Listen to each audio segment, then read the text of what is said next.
નમસ્કાર વિદ્યાર્થી મિત્રો, આજે આપણે જુદા જુદા પ્રકારની અસરો વિશે અભ્યાસ કરીશું. એમાં સૌ પ્રથમ લઈએ સસ્પંદન અસર. તેને ઇંગ્લિશમાં રેઝોનેન્સ ઇફેક્ટ કહેવામાં આવે છે અને એને બીજું મધ્યવયવતા અસર પણ કહેવામાં આવે છે.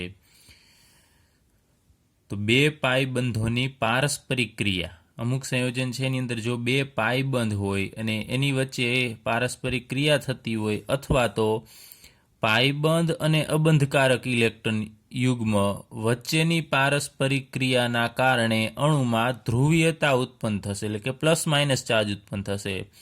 તો અહીંયા બે પાયબંધોની પારસ્પરિક ક્રિયા, તો અહીંયા આપણે એક ઉદાહરણ લીધેલું છે બ્યુટા 1,3 ડાયનાનું નામ છે. તો એમાં તમે જોવો છો બે પાયબંધ છે, એક પાયબંધ અહીંયા છે અને બીજો પાયબંધ અહીંયા છે. તો અહીંયા એક પાયબંધના ઇલેક્ટ્રોન આ કાર્બન મેળવે પછી એનાથી આ ઇલેક્ટ્રોન છે આ જગ્યાએ સ્થાનાંતરિત થશે. એના કારણે આ અણુની અંદર ધ્રુવીયતા એટલે કે પ્લસ માઇનસ ચાર્જ છે ઉત્પન્ન થશે. અથવા તો બીજું શું કીધું છે કે એક પાયબંધ અને અબંધકારક ઇલેક્ટ્રોન યુગ્મ વચ્ચેની પારસ્પરિક ક્રિયા. માનો કે આપણે એનિલિન લીધેલું છે, એમાં અહીંયા નાઇટ્રોજન ઉપર આ અબંધકારક ઇલેક્ટ્રોન યુગ્મ છે અને અહીંયા બેન્ઝીનની અંદર આ પાયબંધના ઇલેક્ટ્રોન છે, એની વચ્ચે પારસ્પરિક ક્રિયા થશે. તો એના કારણે અણુની અંદર ધ્રુવીયતા ઉત્પન્ન થાય છે. તે અસરને આપણે સસ્પંદન અસર કહેશું. તો આ અસર વિશે અહીંયા આપણે વિગતવાર અભ્યાસ કરવાનો છે, પણ તમને ખ્યાલ હોવો જોઈએ કે કેના કારણે સસ્પંદન અસર થાય છે.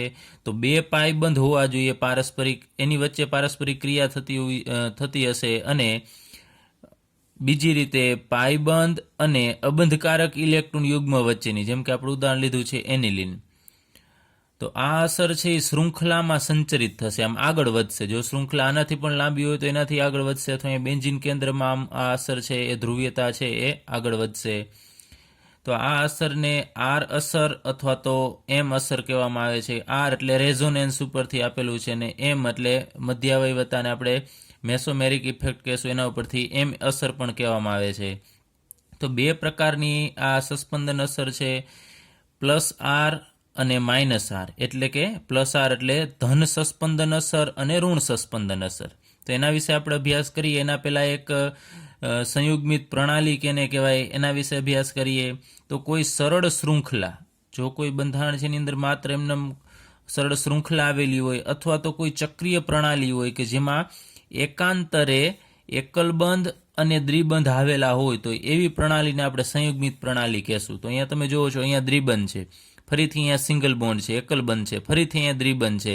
તો આ પ્રણાલીને આપણે સંયુગ્મિત પ્રણાલી કહેશું. એ જ રીતે અહીંયા તમે જુઓ છો કે અહીંયા આ એનિલિન છે એની અંદર આ બેન્ઝીન કેન્દ્ર છે. તો બેન્ઝીનમાં પણ આપણે માનો કે માત્ર આમ બેન્ઝીન દર્શાવીએ તો બેન્ઝીનમાં પણ અહીંયા એકાંતરે દ્વિબંધ અને પાયબંધ આવેલા છે. અહીંયા તમે જુઓ છો કે આ દ્વિબંધ છે, ફરીથી અહીંયા એકલબંધ, ફરીથી અહીંયા દ્વિબંધ, ફરીથી એકલબંધ. તો અલ્ટરનેટ એટલે એકાંતરે દ્વિબંધ અને એકલબંધ આવેલા હોય એવી પ્રણાલીને આપણે સંયુગ્મિત પ્રણાલી કહેશું. તો આપણે સૌપ્રથમ લઈએ ધન સસ્પંદન અસર કેને કહેવાય. તો ધન સસ્પંદન અસર છે આપણે ઉદાહરણની મદદથી સમજીએ. અહીંયા આપણે એનિલિન લઈએ, બેન્ઝીન ઉપર NH2.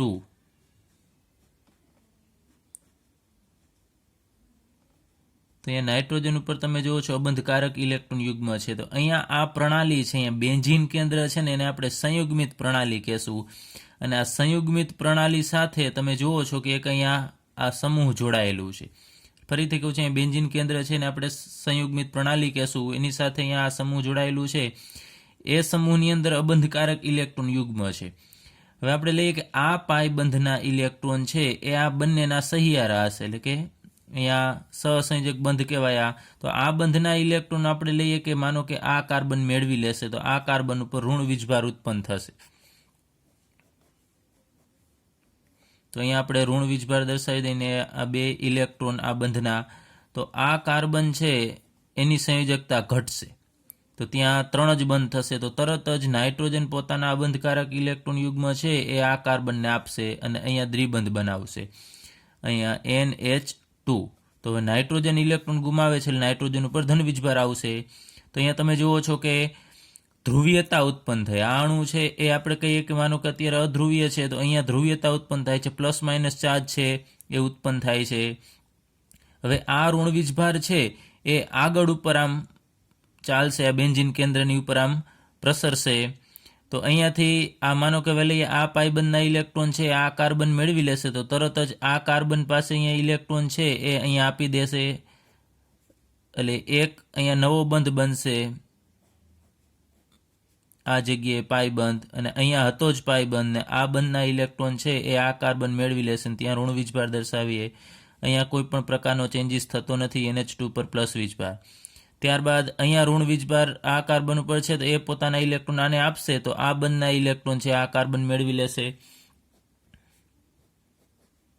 તો આપણને આવું બંધારણ મળશે. અહીંયા પાયબંધ હતો જ આ જગ્યાએ નવો પાયબંધ બનશે ને આ બંધના ઇલેક્ટ્રોન આ કાર્બન છે મેળવી લેશે ને ત્યાં ઋણ વીજભાર. અહીંયા દ્વિબંધથી નાઇટ્રોજન જોડાયેલો છે અને એના ઉપર ધન વીજભાર છે.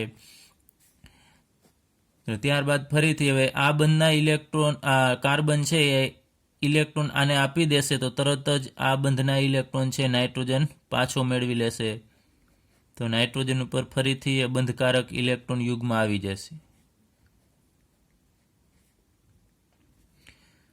ફરીથી આ પ્રક્રિયા છે રિવર્સ પણ થઈ શકે. ફરીથી આ ઇલેક્ટ્રોન આ મેળવશે તો આ જે બંધકારક ઇલેક્ટ્રોન યુગ્મ છે ફરીથી આને આપશે અને અહીંયા દ્વિબંધ બનશે, તો આ પ્રક્રિયા આખી રિવર્સ પણ થઈ શકે.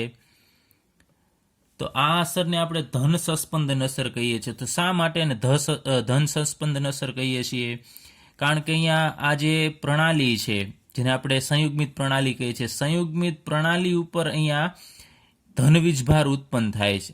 સંયુગ્મિત પ્રણાલી ઉપર જે સમૂહ છે એના ઉપર ધન વીજભાર ઉત્પન્ન થાય છે, એટલે આપણે આ અસરને ધન સસ્પંદન અસર કહેશું. અથવા તો બીજી રીતે કે ઇલેક્ટ્રોન છે એ સંયુગ્મિત પ્રણાલી તરફ જાય છે. તમે જુઓ છો આ બાજુથી ઇલેક્ટ્રોન આ બાજુ જાય છે એટલે એ બાજુ સ્થળાંતર પામે છે, એટલા માટે આ અસરને આપણે ધન સસ્પંદન અસર કહેશું. અથવા તો ટૂંકમાં અહીંયા સમૂહ છે એના ઉપર ધન વીજભાર આવે છે નાઇટ્રોજન ઉપર, તો એ અસરને આપણે ધન સસ્પંદન અસર અથવા તો +R અસર કહેશું.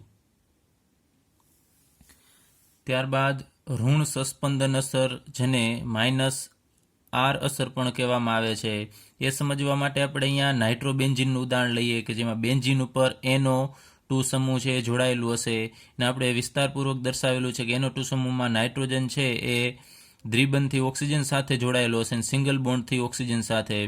તો એમાં સિંગલ બોન્ડથી જોડાયેલો છે આ ઓક્સિજન ઉપર અહીંયા ઋણ વીજભાર હોય, પરંતુ આપણે અહીંયા એરો દર્શાવેલો છે એટલે અહીંયા કંઈ ઋણ વીજભાર દર્શાવવાની જરૂર નથી. હકીકતમાં અહીંયા ઋણ વીજભાર હશે અને 3 અબંધકારક ઇલેક્ટ્રોન યુગ્મ હશે. હવે અહીંયા આપણે વાત કરીએ એમ આ બેન્ઝીન છે એને આપણે સંયુગ્મિત પ્રણાલી કહેશું.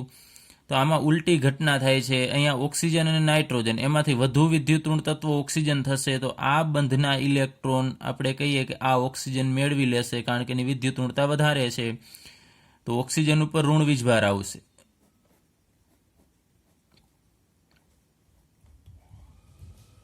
એટલે અહીંયા નાઇટ્રોજન અને ઓક્સિજન વચ્ચે એકલ બંધ રહેશે અને ઓક્સિજન ઉપર 2 બંધકારક ઇલેક્ટ્રોન યુગ્મ હતા અને આ પાયબંધના ઇલેક્ટ્રોન મેળવશે એટલે એના ઉપર ઋણ વીજભાર આવી જશે અને નાઇટ્રોજન ઉપર છે એ ધન વીજભાર આવે. પરંતુ જેવા આ બંધના ઇલેક્ટ્રોન છે ઓક્સિજન મેળવશે કે તરત જ આ બેન્ઝીનના પાયબંધના ઇલેક્ટ્રોન છે એ અહીંયા શિફ્ટ થશે, અહીંયા સ્થાનાંતર પામશે એટલે અહીંયા દ્વિબંધ આવી જશે. આ 2 બંધને આપણે એમનેમ રાખીશું. તો હવે તમે જુઓ છો કે આ ઇલેક્ટ્રોન આ જગ્યાએ જશે તો આ કાર્બનની સંયોજકતા ઘટશે, તો ત્યાં ધન વીજભાર ઉત્પન્ન થશે એટલે આપણે પ્લસ ચાર્જ લખીએ. ત્યારબાદ હવે અહીંયા આ પ્લસ ચાર્જ દૂર કરવા માટે અહીંયાથી આ બંધના ઇલેક્ટ્રોન છે એ આ જગ્યાએ શિફ્ટ થશે અહીંયાથી અહીંયા. તો જે ધન વીજભારિત કાર્બન છે એને હવે ઇલેક્ટ્રોન મળી જશે એટલે એના ઉપરનો ધન વીજભાર છે દૂર થશે. અહીંયા આ બધું એમનેમ આપણે રાખીશું, અહીંયા ઋણ વીજભાર અને અહીંયા ઓક્સિજન. તો આ બંધ છે એના ઇલેક્ટ્રોન આ જગ્યાએ જશે, આ બંધ આ બાજુનો એમનેમ રહેશે, તો આ કાર્બનને ઇલેક્ટ્રોન ઘટશે તો ત્યાં ધન વીજભાર ઉત્પન્ન થશે. ફરીથી આ બંધના ઇલેક્ટ્રોન છે એ આ જગ્યાએ શિફ્ટ થશે એટલે કે એ ઇલેક્ટ્રોન આને આપશે. હવે જોજો ખાસ અહીંયા આ બંધની અંદર 2 ઇલેક્ટ્રોન હશે, એમાંથી એક ઇલેક્ટ્રોન તો આ કાર્બનનો હશે અને બીજો ઇલેક્ટ્રોન આ કાર્બનનો છે. તો આ જ્યારે ઇલેક્ટ્રોન અહીંયા સ્થાનાંતર પામશે ત્યારે એક કાર્બન છે કોમન કાર્બન છે,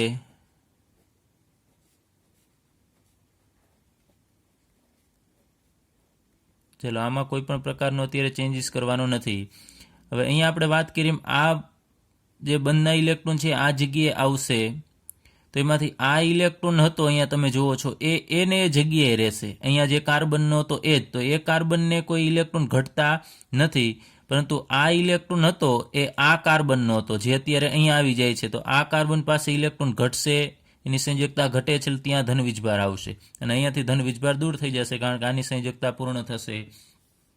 ત્યારબાદ ફરીથી આપણે કહીએ કે આ બંધના ઇલેક્ટ્રોન છે ફરીથી અહીંયા શિફ્ટ થાય, તો અહીંયા ઓક્સિજને જે ઇલેક્ટ્રોન મેળવેલા છે એ ફરીથી અહીંયા પાછા આપી દેશે, તો ફરીથી આ બંધારણ છે આપણને મળશે.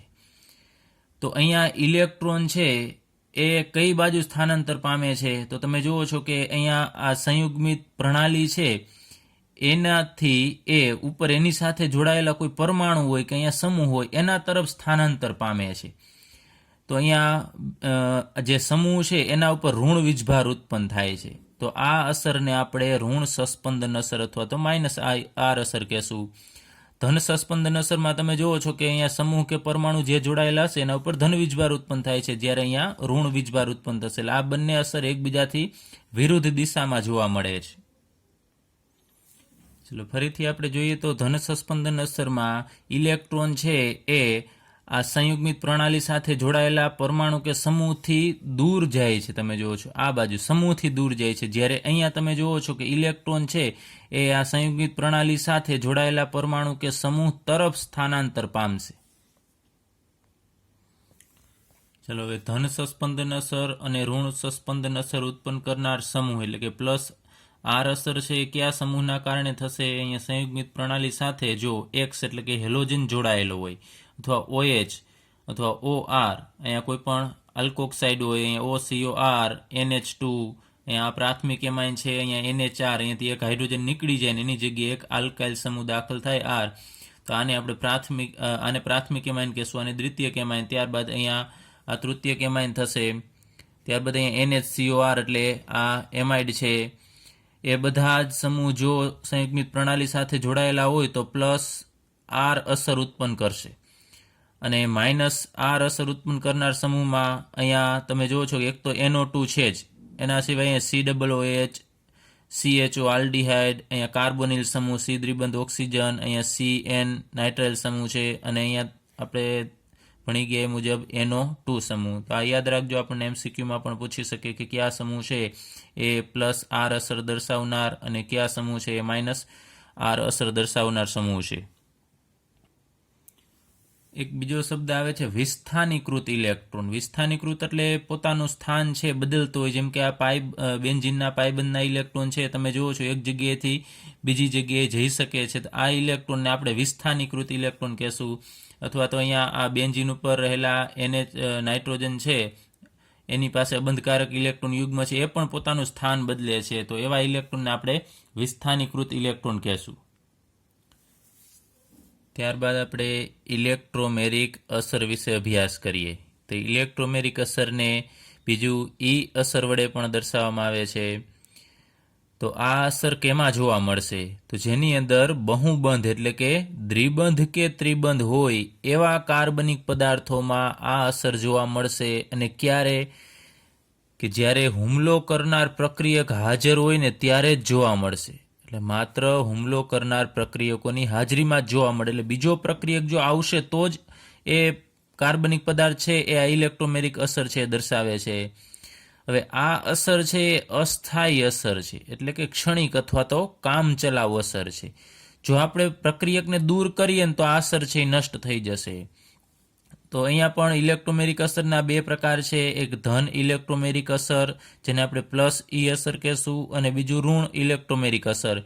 તો ધન ઇલેક્ટ્રોમેરિક અસર છે આપણે ઉદાહરણની મદદથી સમજીએ. તો અહીંયા આપણે એક પ્રણાલી દર્શાવી દીધી છે. માનો કે આ આલ્કીન છે, એમાં એ બહુબંધ ધરાવે છે, અહીંયા બહુબંધ તરીકે દ્વિબંધ છે. તો અહીંયા બહુબંધના અહીંયા પાઈ ઇલેક્ટ્રોન, અહીં એક સિગ્મા બંધ હશે અને બીજો પાઈ બંધ હશે. એમાં પાઈ બંધના ઇલેક્ટ્રોન છે એ કઈ તરફ સ્થાનાંતર પામે છે ને એના આધારેનો પ્રકાર પાડવામાં આવેલો છે. તો અહીંયા H+ એટલે હુમલો કરનાર પ્રક્રિયક. હવે આ હુમલો કરનાર પ્રક્રિયક છે ને આ બેમાંથી એક કાર્બન સાથે જોડાવું છે. તો માનો કે આપણે કે H+ છે એને આ કાર્બન સાથે જોડાવવું હોય તો હવે H+ પાસે તો કોઈ ઇલેક્ટ્રોન છે જ નહીં, તો એને જો કાર્બન સાથે જોડાવવું હોય તો બંને ઇલેક્ટ્રોન છે એ કાર્બન આપે તો જ એ જોડાઈ શકે. આનો કાંઈ H+ ને અત્યારે અહીંયા જોડાવું છે, H+ પાસે તો એક પણ ઇલેક્ટ્રોન નથી, તો અહીંયા એને જોડાવવું હોય એટલે બંધ બનાવવા માટે 2 ઇલેક્ટ્રોનની જરૂર પડશે. તો આ બહુબંધના પાઈ બંધના ઇલેક્ટ્રોન આપણે કહીએ, આને પાઈ કહી શકાય અથવા આને પણ પાઈ કહી શકાય. જો આને પાઈ કહ્યો તો આને સિગ્મા કહેવાનું. તો એ પાઈ બંધના ઇલેક્ટ્રોન છે એ આ કાર્બન છે એ મેળવી લેશે. અહીંયાથી આ બંધના ઇલેક્ટ્રોન છે એ આ કાર્બન મેળવશે અને એ કાર્બન છે એ ઇલેક્ટ્રોન કેને આપશે? આ H+ ને આપશે. જોજો ખાસ, આ બહુબંધના પાઈ ઇલેક્ટ્રોન છે આ કાર્બન બેમાંથી કોઈ પણ એક કાર્બન છે એ મેળવશે. કોણ મેળવશે? તો જેની સાથે આ H+ જોડાવાનો છે એ મેળવશે અને એ મેળવીને આ H+ ને આપશે. ટૂંકમાં કહીએ કે 2 બંધ હતા, એમાંથી આ એક બંધ એમનેમ રહેશે અને આ પાઈ બંધના ઇલેક્ટ્રોન છે અહીંયા આવી જશે. તો હવે આ કાર્બનની સંયોજકતા અહીંયા 4 હતી, તો અહીંયા પણ 4 છે, 1 2 3 અને 4. તો એની સંયોજકતામાં કોઈ પણ પ્રકારનો ફેરફાર થતો નથી, પરંતુ આ કાર્બનની સંયોજકતા અહીંયા 4 હતી, જ્યારે અહીંયા 3 જ જોવા મળે છે, કારણ કે એને ઇલેક્ટ્રોન ગુમાવ્યા કહેવાય. તો હવે આ કાર્બન ઉપર ધન વીજભાર ઉત્પન્ન થાય છે. તો આ અસરને આપણે ધન ઇલેક્ટ્રોમેરિક અસર કહેશું. તો આની અંદર થાય છે શું કે બહુબંધના આ પાઈ બંધના ઇલેક્ટ્રોનનું સ્થાનાંતર તે પરમાણુ ઉપર થાય છે. આ બેમાંથી કયા પરમાણુ ઉપર થશે કે જેની સાથે હુમલો કરનાર પ્રક્રિયક જોડાવાનો છે? હુમલો કરનાર પ્રક્રિયક આ કાર્બન ઉપર જોડાય છે તો પાઈ બંધના ઇલેક્ટ્રોન આના પાસે જશે, એટલે કે એના તરફ સ્થાનાંતર પામશે. એટલે એ અસરને આપણે ધન ઇલેક્ટ્રોમેરિક અસર કહેશું. ટૂંકમાં અહીંયા ધન પ્રક્રિયક જોડાતો હોય તો અહીંયા પણ ધન વીજભાર ઉત્પન્ન થાય છે, તો આપણે એ અસરને ધન ઇલેક્ટ્રોમેરિક અસર કહી શકાય. એક બીજું કે ખાસ અહીંયા H+ જે કાર્બન ઉપર જોડાય છે ત્યાં ધન વીજભાર આવશે નહીં, એના બાજુના કાર્બન ઉપર જ ધન વીજભાર આવે. હવે અહીંયા આ H+ જોડાયેલો છે. હવે માનો કે અહીંયાથી આપણે H+ ને દૂર કરી નાખીએ, અહીંયાથી H+ ને દૂર કરી નાખીએ તો ફરીથી આ બંધના ઇલેક્ટ્રોન છે એ અહીંયા મૂળ જગ્યાએ જતા રહેશે. તો ફરી અહીંયા આ જે અસર ઉત્પન્ન થયેલી હતી એ હવે નષ્ટ થઈ જશે. એટલે આપણે વાત કરીએ એમાં અસ્થાયી અસર છે. હુમલો કરનાર પ્રક્રિયકને જો દૂર કરવામાં આવે, એ દૂર થઈ જાય તો અસર છે એ શૂન્ય થઈ જશે, એટલે કે મૂળ અવસ્થામાં એ પાછો પ્રક્રિયક આવી જશે. ત્યારબાદ ઋણ ઇલેક્ટ્રોમેરિક અસર, જેને -E અસર વડે દર્શાવવામાં આવે છે. તો અહીંયા પણ બહુબંધ ધરાવતી પ્રણાલી છે. એમાં અહીંયા આપણે લઈએ કે આ બંધના ઇલેક્ટ્રોન છે ને આપણે પાઈ બંધના ઇલેક્ટ્રોન કહેશું, અને હુમલો કરનાર પ્રક્રિયક તરીકે Cn- છે. હવે Cn- ને આ બેમાંથી માનો કે કોઈ પણ એક કાર્બન સાથે જોડાવું છે, તો અહીંયા કાર્બન પોતે 2 ઇલેક્ટ્રોન લઈને આવે છે. અહીંયા આપણે જોયું હતું કે H+ પાસે એક પણ ઇલેક્ટ્રોન હતા નહીં. હવે અહીંયા Cn- 2 ઇલેક્ટ્રોન લઈને આવશે અને અહીંયાથી કોઈ પણ એક કાર્બન સાથે જોડાશે. માનો કે એને આ કાર્બન સાથે જોડાવું છે, આ Cn- ને, તો એ પોતે ઇલેક્ટ્રોન લઈને આવે છે, એટલે એ અહીંયા જોડાશે. તો હવે આ કાર્બનને કાંઈ ઇલેક્ટ્રોન આપવાની જરૂર રહેશે નહીં, કારણ કે ઇલેક્ટ્રોન લઈને આવે છે.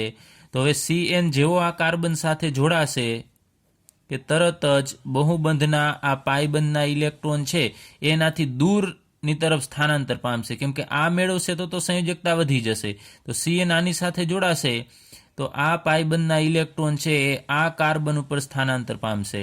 એટલે ત્યાં દ્વિબંધ, અહીંયા Cn આપણે જોડી દઈએ, અહીંયા દ્વિબંધની જગ્યાએ હવે સિંગલ બોન્ડ, હવે અહીંયા સિગ્મા બંધ જ વધશે અને અહીંયા આ બંધના ઇલેક્ટ્રોન આ કાર્બન મેળવશે, એટલે ત્યાં ઋણ વીજભાર ઉત્પન્ન થશે.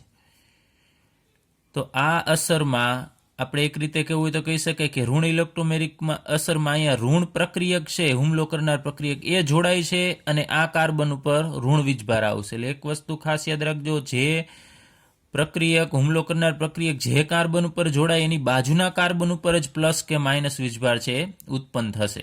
ત્યાં ઋણ ઇલેક્ટ્રોમેરિક અસર કેને કહેવાય એ આપણે લઈએ ફરીથી, કે જ્યારે બહુબંધના પાઈ ઇલેક્ટ્રોનનું સ્થાનાંતર એ પરમાણુ ઉપર થશે એનાથી દૂર બીજા પરમાણુ ઉપર થશે કે જેની સાથે Cn જોડાવાનો નથી, એટલે કે જેની સાથે હુમલો કરનાર પ્રક્રિયક જોડાય એનાથી બાજુનો કાર્બન જે હશે અથવા પરમાણુ હશે એના ઉપર ઇલેક્ટ્રોન છે સ્થાનાંતર પામશે.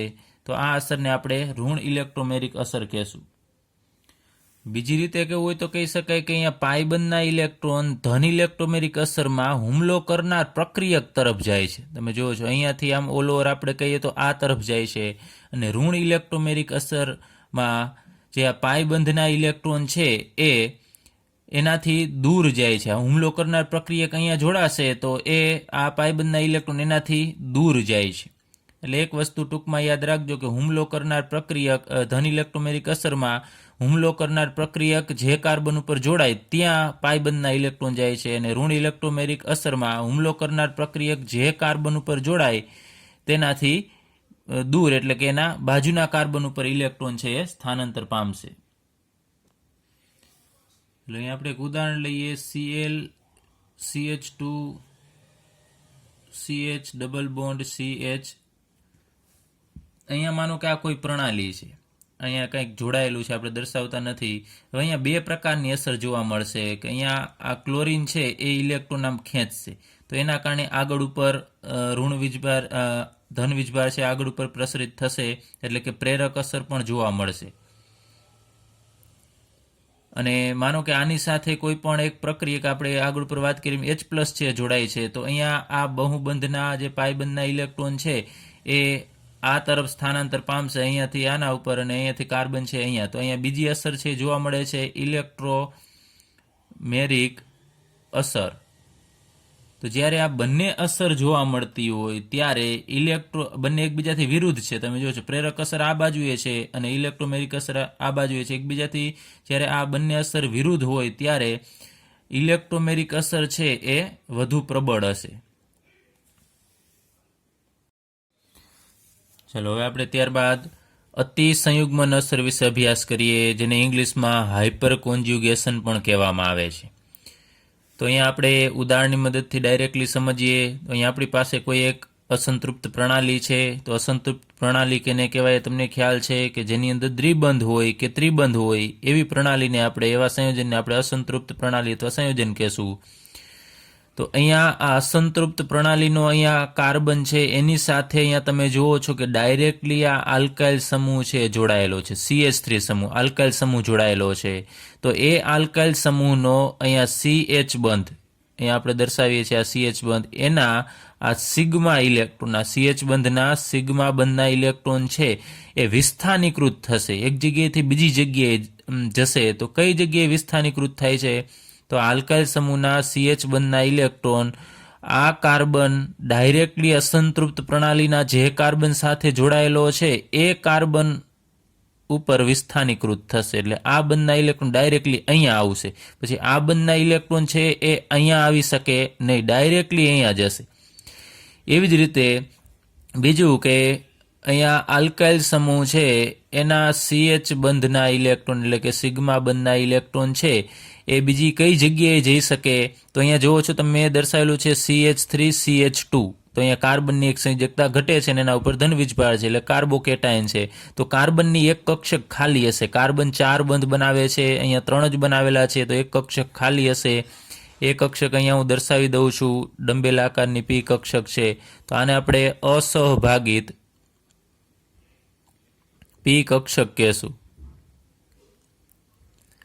તો આ બંધના ઇલેક્ટ્રોન છે એ ક્યાં જશે? તો અસહભાગિત P કક્ષક તરફ જશે. અથવા તો એમ કહી શકાય આ ડાયરેક્ટલી આ કાર્બન, કેમ કે અહીંયા જવાનો છે તે કક્ષક તો આ કાર્બનની જ છે, તો અહીંયા શિફ્ટ થશે અસહભાગિત P કક્ષકની અંદર. એ સંયુગ્મન દર્શાવે છે એમ કહી શકાય. તો બે રીતે આપણે અસંતૃપ્ત પ્રણાલી હોય અથવા તો કાર્બોકેટાયન હોય તો આ બંધના ખાસ ધ્યાન આપજો, અસંતૃપ્ત પ્રણાલી સાથે ડાયરેક્ટલી જોડાયેલો જે આલ્કાઇલ સમૂહ છે આના પછીનો કાર્બન અને એના ઉપર રહેલો અહીંયા જે CH બંધ છે એના સિગ્મા બંધના ઇલેક્ટ્રોન છે ડાયરેક્ટલી આ કાર્બન ઉપર, અસંતૃપ્ત પ્રણાલીના કાર્બન અથવા અહીંયા જે પરમાણુ હોય એના ઉપર વિસ્થાનીકૃત થશે. અથવા તો જો અહીંયા કાર્બોકેટાયન હોય, ધનવીજભારિત કોઈ પરમાણુ હોય તો એની જે ખાલી કક્ષક હશે ત્યાં એ સ્થાનાંતરિત થશે. એટલે અહીંયાના ઇલેક્ટ્રોન અહીંયા જતા રહેશે અને ટૂંકમાં કહીએ તો અહીંયા જાય એટલે અહીંયા જ બંધ બનવાનો છે. જેમ અહીંયા બંધ બનશે એમ અહીંયા પણ બંધ બનશે. તો હવે આનો આપણે ડિટેલમાં અભ્યાસ કરીએ. માત્ર અહીંયા તમને સમજાય એટલા માટે મેં આ બે ઉદાહરણની મદદથી અહીંયા માહિતી આપી કે કઈ આ અતિસંયુગ્મનમાં શું થાય છે. તો CH બંધના ઇલેક્ટ્રોન એક જગ્યાએથી બીજી જગ્યાએ જાય છે. ટૂંકમાં બે શક્યતા છે કે અસંતૃપ્ત પ્રણાલીમાં અથવા તો આવા કાર્બોકેટાઇનવાળી પ્રણાલી હશે એમાં સંયુગ્મન પામશે. ચલો હવે આપણે ઇથાઇલ કેટાઇનની અંદર અતિસંયુગ્મન કઈ રીતે થાય છે એનો અભ્યાસ કરીએ. તો અહીંયા CH3CH2+, જે આપણે અહીંયા દર્શાવેલું છે એ જ છે, પરંતુ મેં આપણે 3 ડાયમેન્શનલમાં દોરવાનો પ્રયત્ન કરેલો છે. તો અહીંયા આ કાર્બન છે એની સાથે 3 હાઇડ્રોજન જોડાયેલા છે, એટલે આ CH3 થશે. એમાં અહીંયા જે આ કક્ષક આપણે આ રીતે દર્શાવેલી છે ત્યાં હાઇડ્રોજન જોડાયેલો છે. એ કક્ષક છે એમાં કાર્બનની sp3 સંકૃત કક્ષક અને હાઇડ્રોજનની 1s કક્ષક એ બંને જોડાવાથી બનતો આ બંધ છે. અને એના 2 ઇલેક્ટ્રોન મેં અત્યારે આ રીતે આમ દર્શાવી દીધા છે કે 2 ઇલેક્ટ્રોન છે એ આ બંધના છે. હવે એની બાજુનો કાર્બન અહીંયા તમે જુઓ છો CH2+, એ ધનવીજભારિત કાર્બન છે. એ કાર્બન સાથે 2 હાઇડ્રોજન જોડાયેલા છે. એ ડેશ ડેશ એટલે સમતલની આપણાથી દૂરની તરફ હશે અને આ આપણા તરફ હશે. તો અહીંયા 3 બંધ છે. મેં આગળ ઉપર વાત કરી 3 બંધ હોય એટલે એક કક્ષક ખાલી હશે, તો એને આપણે આ રીતે દર્શાવી દઈએ. આ કાર્બનની ખાલી 2p કક્ષક છે કે જેમાં એક પણ ઇલેક્ટ્રોન હશે નહીં. તો હવે જ્યારે આ કાર્બનની ખાલી 2p કક્ષક અથવા આને આપણે અસહભાગિત p કક્ષક પણ કહેશું, એ કક્ષક અને જ્યારે આ CH બંધના ઇલેક્ટ્રોન એટલે એ કક્ષક જ્યારે એકબીજાને સમાંતર આવશે, એક જ રેખામાં ગોઠવાશે આમ, ત્યારે આ બંધના ઇલેક્ટ્રોન છે એ આમાં વિસ્થાનીકૃત પામશે. એટલે કે અહીંયાથી ઇલેક્ટ્રોન નીકળીને આ બાજુએ જશે. એટલે આ એક ઇલેક્ટ્રોન તો આ કાર્બન પાસે જ રહેશે, પરંતુ આ હાઇડ્રોજનનો ઇલેક્ટ્રોન આમાં જશે અને અહીંયા નવો બંધ બનશે, જે હમણાં આપણે આગળ ઉપર સિમ્પલ બંધારણની મદદથી સમજીએ. પરંતુ યાદ રાખજો કે આ બંધના ઇલેક્ટ્રોન છે એ આ તરફ જશે, એટલે અહીંયા વિસ્થાનીકૃત પામે છે. તો આને આપણે અતિસંયુગ્મન કહેશું.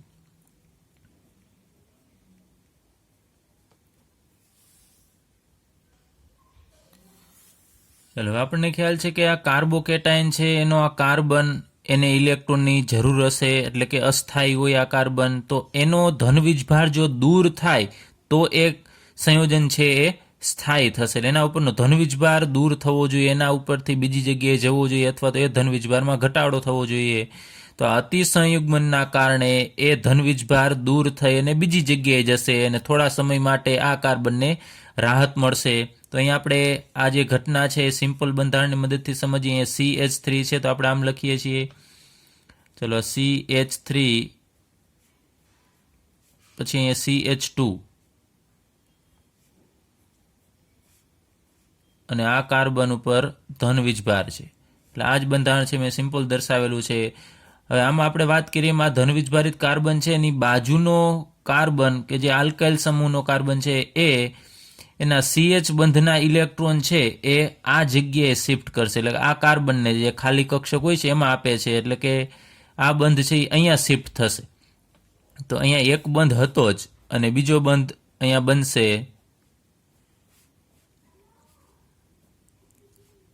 તો અહીંયા આ પ્રકારનું બંધારણ મળશે. પરંતુ હવે તમે અહીંયા જુઓ છો કે આ જગ્યાએ આ બંધના ઇલેક્ટ્રોન છે અહીંયા જતા રહેશે, તો અહીંયા માત્ર એકલો હાઇડ્રોજન વધશે. તો આ બંધની અંદર 2 ઇલેક્ટ્રોન હતા, એમાંનો એક ઇલેક્ટ્રોન આ હાઇડ્રોજનનો હતો અને એક ઇલેક્ટ્રોન આ કાર્બનનો હતો. હવે કાર્બનનો ઇલેક્ટ્રોન છે એ તો એની પાસે જ છે, પરંતુ હાઇડ્રોજનનો ઇલેક્ટ્રોન છે હવે આ કાર્બન પાસે જતો રહેશે. તો આ કાર્બનના ઇલેક્ટ્રોન છે દૂર થાય છે, તો આપણે આ હાઇડ્રોજન ઉપર પ્લસ વીજભાર છે દર્શાવવો પડે. તો અહીંયા તમે જોઈ શકો છો આ કાર્બનનો ધનવીજભાર છે એ હવે અહીંયા હાઇડ્રોજન ઉપર શિફ્ટ થઈ જાય છે. તો આને રાહત મળી, આના ઉપરનો ધનવીજભાર છે વિસ્થાનીકૃત થયો, એટલે એક જગ્યાએથી બીજી જગ્યાએ ધનવીજભાર જાય છે. હવે સેમ એ જ રીતે જેવી રીતે આ બંધના ઇલેક્ટ્રોન અહીંયા જઈ શકે, તો આ બંધના ઇલેક્ટ્રોન છે CH બંધના એ પણ અહીંયા જઈ શકે. તો આપણે માનો કે હવે આ બંધના ઇલેક્ટ્રોનને આ જગ્યાએ મોકલીએ તો અહીંયા H+ આવશે અને આ બંધ બંને છે એને આપણે એમનેમ રાખીએ અને અહીંયા દ્વિબંધ દર્શાવવાનો અને અહીંયા CH2. એટલે આના પછી આ હાઇડ્રોજન પણ આની સાથે અતિસંયુગ્મન દર્શાવશે. પછી એ જ રીતે આ બંધના ઇલેક્ટ્રોન છે એ પણ અહીંયા જઈ શકે. તો ફરીથી આના ઇલેક્ટ્રોન આને પાછા મળી જાય તો આ પોતાના ઇલેક્ટ્રોન અહીંયા આપી શકે. તો અહીંયા નીચેનો જે કાર્બન છે એના ઉપર ધન વીજભાર આવશે. આ આપે તો અહીંયા ધન વીજભાર આવે H+, અને અહીંયા દ્વિબંધ, અને અહીંયા આ CH2. તો અહીંયા કાર્બનનો ધન વીજભાર છે એ દૂર થઈ અને હાઇડ્રોજન ઉપર વિસ્થાનીકૃત થાય છે, એટલે આ સંયોજન છે સ્થાયીતા પ્રાપ્ત કરશે. તો અતિસંયુગ્મનના કારણે આ સંયોજન કાર્બોકેટાયન છે સ્થાયી થશે. તો કાર્બોકેટાયન શા માટે સ્થાયી છે કે એની સાથે વધુ પ્રમાણમાં આલ્કાઇલ સમૂહ જોડાય તો એ વધુ સ્થાયી હોય, એ આપણે અતિસંયુગ્મનની મદદથી સમજાવી શકાય. તો અહીંયા જેમ વધુ હાઇડ્રોજન જોડાયેલા હોય આ ધન વીજભારિત કાર્બન સાથેનો જે કાર્બન હોય એની પાસે જેમ વધારે હાઇડ્રોજન અહીંયા હશે તો એ વધુ પ્રમાણમાં અતિસંયુગ્મન દર્શાવશે, તો વધુ એ કાર્બન છે સ્થાયી થશે. હવે અહીં આપણે જુદા જુદા પ્રકારના કાર્બોકેટાયન લઈએ તો અહીંયા તૃતીયક કાર્બોકેટાયન, આપણને ખ્યાલ છે તૃતીયક કાર્બોકેટાયન છે એ વધુ સ્થાયી હોય છે. તો અહીંયા હું દર્શાવું છું આમ CH3, અહીંયા CH3 અને આ કાર્બન ઉપર ધન વીજભાર છે. ત્યારબાદ તૃતીયક કાર્બોકેટાયન છે એને 3 ઉપર આમ ડિગ્રી વડે દર્શાવવામાં આવે છે. ત્યારબાદ દ્વિતીયક કાર્બોકેટાયન લખીએ તો અહીંયા CH3, અહીંયા C, અહીંયા CH3 અને અહીંયા એક હાઇડ્રોજન હશે અને એના ઉપર આ કાર્બન ઉપર ધન વીજભાર. અને પ્રાથમિક લખવું હોય તો આ પ્રાથમિક જ છે, અહીંયા CH3, ત્યારબાદ CH2+, અને એક અહીંયા આપણે માત્ર મિથાઇલ કેટાયન દર્શાવી દઈએ CH3+. તો અહીંયા કાર્બન સાથે અહીંયા એક જ મિથાઇલ સમૂહ જોડાયેલો હતો આ ઇથાઇલ કેટાયનમાં, જ્યારે અહીંયા તમે જુઓ છો કે આ 3 CH3 જોડાયેલા છે. તો અહીંયા 3 CH બંધ હતા, તો 3 વખત અહીંયા ધન વીજભાર આવતો હતો. જ્યારે અહીંયા આવે 3 એવા CH3 છે તો ટોટલ આની અંદર 3 CH બંધ હશે, અહીંયા 3 હશે અને અહીંયા 3, ટોટલી આની અંદર 9 CH બંધ હશે. તો 9 વખત અહીંયા અતિસંયુગ્મન થશે, આ બાજુએથી આમાં ટ્રાન્સફર થશે. આના 3 નો વારો અહીંયા પૂરો થઈ જશે, પછી આ બંધના ઇલેક્ટ્રોન છે CH બંધના એ અહીંયા જશે, પછી આના જશે. જેમ CH બંધની સંખ્યા વધુ હોય એમ એ સંયોજન એક અતિસંયુગ્મન વધુ થશે અને કાર્બોકેટાયન છે એ વધુ સ્થાયી થશે. અહીંયા તમે જુઓ છો કે 3 આના CH બંધ અને 3 આના, એટલે ટોટલ અહીંયા 6 CH બંધ છે, જ્યારે અહીંયા તમે જુઓ છો માત્ર 3 જ CH બંધ છે, જે આપણે અહીંયા વિસ્તારપૂર્વક દર્શાવેલું છે આ.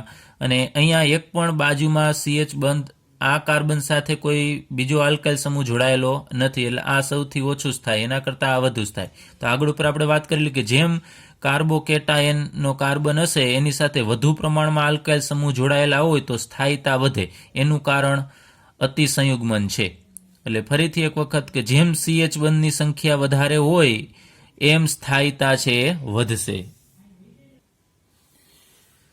હવે આલ્કીન અને આલ્કાઇલ એરિન સંયોજનોમાં પણ અતિસંયુગ્મન અસર છે જોવા મળે છે. તો અહીંયા આલ્કીનનું ઉદાહરણ આપણે લીધેલું છે CH3 CH double bond CH2 એટલે કે પ્રોપિન, અને આલ્કાઇલ એરિન એટલે બેન્ઝીન ઉપર CH3 એટલે કે ટોલ્યુઇન છે. તો અહીંયા આપણે પ્રોપિનની અંદર અતિસંયુગ્મન અસર વિશે અભ્યાસ કરીએ. તો અહીંયા મેં 3 ડાયમેન્શનલ રીતે દોરવાનો પ્રયત્ન કરેલો છે. તો અહીંયા CH3 એટલે આ કાર્બન, એની સાથે અહીંયા 3 હાઇડ્રોજન જોડાયેલા છે એટલે CH3. એમાં આપણે આ કક્ષકને આ રીતે દર્શાવી દીધી છે. આ કાર્બન છે એની sp3 એના હાઇડ્રોજનની 1s કક્ષક હશે. ત્યારબાદ અહીંયા આ કાર્બન છે એની સાથે એક હાઇડ્રોજન જોડાયેલો છે જે આ જગ્યાએ આપણે દર્શાવેલો છે, અને એની એક p કક્ષક હશે, આ p કક્ષક છે, 2p કક્ષક. અને એવી જ રીતે આ કાર્બન છે એની સાથે 2 હાઇડ્રોજન જોડાયેલા છે અને એની પણ આ 2p કક્ષક. તો અહીંયા વચ્ચે પાઈ બંધ, એક સિગ્મા બંધ હશે અને બીજો પાઈ બંધ હશે. તો આ સિગ્મા બંધ છે કાર્બન કાર્બન વચ્ચેનો, અને જે અહીંયા મેં આમ એરા કરીને દર્શાવેલો છે એ પાઈ બંધ છે. ચલો આટલું સમજાવવું જોઈએ તમને. હવે માનો કે આ પાઈ બંધના ઇલેક્ટ્રોન કોઈ પણ આ એક કાર્બન છે મેળવી લેશે તો આની સંયોજકતા ઘટશે. તો આ જે કક્ષક છે 3 હાઇડ્રોજન છે એમાંથી આ કક્ષક છે માનો કે એ અને આ કક્ષક બંને સીધી રેખામાં છે, તો આ બંધના ઇલેક્ટ્રોન છે એ આ તરફ અતિસંયુગ્મન પામશે અહીંયાથી એની બાજુનો. પરંતુ ખાસ યાદ રાખજો આ બંધના ઇલેક્ટ્રોન એના પછીનો જે કાર્બન હશે એના ઉપર જ સ્થાનાંતરિત થશે, એટલે કે વિસ્થાનીકૃત પામશે. પછી આ કાર્બન ઉપર આ ઇલેક્ટ્રોન જઈ શકતા નથી. તો હવે આને પણ આપણે સિમ્પલ રીતે દોરી અને બંધારણ દોરી અને સમજીએ. તો અહીંયા CH3 છે તો એને આપણે આ રીતે દર્શાવીએ. ત્યારબાદ અહીંયા CH, પછી અહીંયા આ એક બંધ છે એ સિગ્મા બંધ, અને અહીંયા આપણે આ પાઈ બંધ છે દર્શાવી દીધો છે, એટલે અહીંયા ડબલ બોન્ડ, અહીંયા CH2 છે, તો એને આપણે આ રીતે લખીએ CH2. હવે માનો કે આ બંધના ઇલેક્ટ્રોન, કોઈ પાઈ બંધના ઇલેક્ટ્રોન છે એ આ કાર્બન ઉપર સ્થાનાંતરિત થાય છે. માનો કે આપણે દર્શાવીએ એરો કરીને આ બાજુએ જાય છે, તો અહીંયા આના ઉપર ઋણ વીજભાર આવશે આ જગ્યાએ.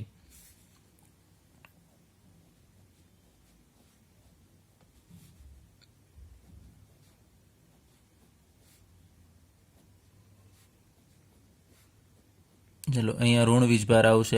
આ બંધના બંને ઇલેક્ટ્રોન છે આપણે અહીંયા દર્શાવી દીધા છે, ને એક કાર્બન ઉપર ઋણ વીજભાર, કારણ કે એને બંધ નથી બનાવેલો ને એની પાસે ઇલેક્ટ્રોન છે. તો આ કાર્બનને ઇલેક્ટ્રોન ઘટશે, તો શું થશે? અહીંયા આપણે આ 3 જે આલ્કાઇલ સમૂહ દર્શાવેલો છે એની સાથે ડાયરેક્ટલી જોડાયેલો આલ્કાઇલ સમૂહ, એના અહીંયા બંધના ઇલેક્ટ્રોન છે એ આને આપશે, એટલે કે આ બંધના ઇલેક્ટ્રોન આ જગ્યાએ શિફ્ટ થશે. તો અહીંયા આપણે દ્વિબંધ દર્શાવવાનો થશે. તો જો જેવા આ બંધના ઇલેક્ટ્રોન આ મેળવશે કે તરત જ આ બંધના ઇલેક્ટ્રોન છે એ અહીંયા વિસ્થાનીકૃત પામશે, તો અહીંયા હાઇડ્રોજન ઉપર ધન વીજભાર આવશે. તો અહીંયા ઋણ વીજભાર ઉત્પન્ન થયો છે એ થોડો સ્ટેબલ થશે, કારણ કે એ પાછા અહીંયાથી આ હાઇડ્રોજન છે એ ઇલેક્ટ્રોન આપતા જશે, કારણ કે આ ઇલેક્ટ્રોન મેળવે તો આની સંયોજકતા ઘટે, તો એની સંયોજકતા પૂર્ણ કરશે આ CH બંધના ઇલેક્ટ્રોન. તો ત્યારબાદ લઈએ કે ફરીથી બીજું, હવે જેમ આ બંધના ઇલેક્ટ્રોન છે અહીંયા વિસ્થાનીકૃત થાય છે, એ જ રીતે ફરીથી એ ઇલેક્ટ્રોન અહીંયા આને પાછા મળી જાય અને આ બંધના ઇલેક્ટ્રોન પણ અહીંયા જઈ શકે. તો આ હાઇડ્રોજન ઉપર ધન વીજભાર આવશે. તો અહીંયા H+ અને આ બંને હાઇડ્રોજનને આપણે CH સ્વરૂપે દર્શાવવાનો છે, વચ્ચે બંધ દર્શાવવાનો છે, અને અહીંયા દ્વિબંધ. ત્યારબાદ અહીંયા CH, અહીંયા CH2 અને આ કાર્બન ઉપર ઋણ વીજભાર. હવે એ જ રીતે આ CH બંધના ઇલેક્ટ્રોન છે એ પણ અહીંયા વિસ્થાનીકૃત થઈ શકે, તો પાછા બીજાને પાછા મળી જશે.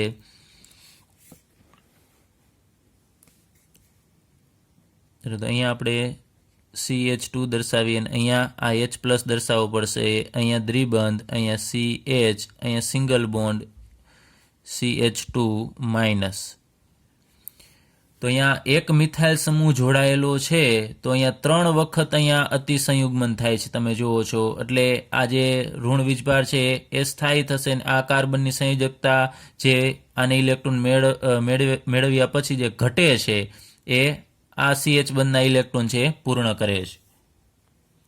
આને આપણે એમ રિવર્સ રીતે પણ દર્શાવશું, કારણ કે ફરીથી એ રિવર્સ દિશામાં પણ આ પ્રક્રિયા થશે. એટલે આ CH3 છે એ 3 વખત ફાળો આપે છે. એટલે આમાં તમે જો છો એક આલ્કાઇલ સમૂહ છે તો 3 CH બંધ છે. તો માનો કે આ હાઇડ્રોજન અહીંયાથી દૂર થાય ને એની જગ્યાએ બીજો એક મિથાઇલ સમૂહ હોય, તો 3 ને 3 6, તો ત્યાં 6 CH બંધ હોય, તો એની સ્થાયીતા છે એનાથી પણ વધશે. એટલે જેમ આલ્કાઇલ સમૂહની સંખ્યા વધે એમ સ્થાયીતામાં વધારો થાય છે, એ આપણે આ અતિસંયુગ્મન અસરની મદદથી સમજી શકાય.